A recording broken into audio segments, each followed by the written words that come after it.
Marami sa atin ang hindi masyado pang naniwala noon. Baka naman hindi tuloy-tuloy ito. Hanggang kinulong si Pastor Kibuloy. Inusik ng mga maling warrant. Tapos sinunod nila si Pangulong Duterte. Ito ang tanong ko sa inyo. Kayo mga Pilipinong tulog pa. Kailan kayo gigising pag may mangyari na kay Pangulong Duterte?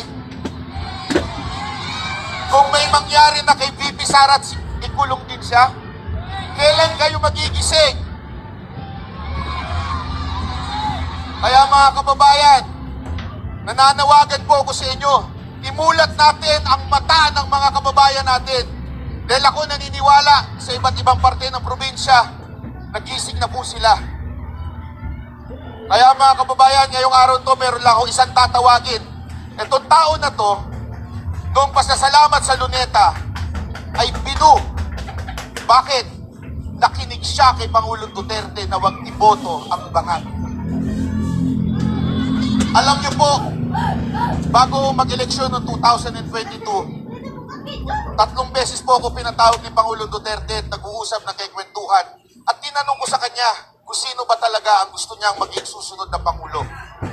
Paulit-ulit niya sinasabi, ayaw niya kay Marcos. Ayaw niya.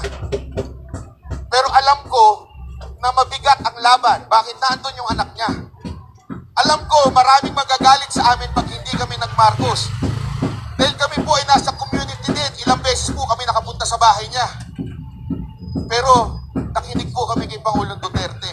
Kaya ang sakit sa puso namin na isang Pangulo na maayos, mag-isip, gusto lang kapakanan sa bayan, ay kukulong nila. At ito po ang isa sa mga binu nung panahon ni Pangulong Duterte. Tawagin ko po si Konsehal Mocha Usod.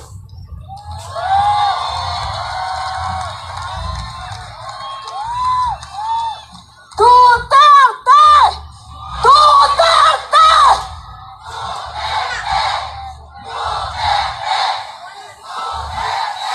Ang mensahe ko ngayon, Tatay Digong, sana mapanood mo ito.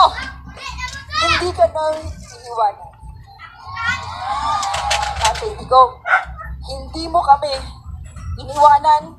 Ikaw lang ang leader ng bansa na ito na lumaban sa kriminalidad, droga at korupsyon mata sa mata. Inalay mo, Tatay Digong, ang buhay mo para sa amin, para sa aming bayan. Kaya Tatay Digong, kung nakikinig ka at napapanood mo ito, hindi ka namin iiwan.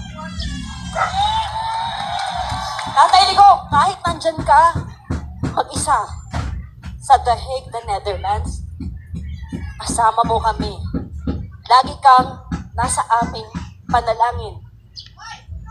Tatay Digong, mahal ka namin. Mahal niyo po ba si Tatay Digong? Ayoko ako masaya ngayon kasi nakikita ko po yung mga mukha noong nakasama.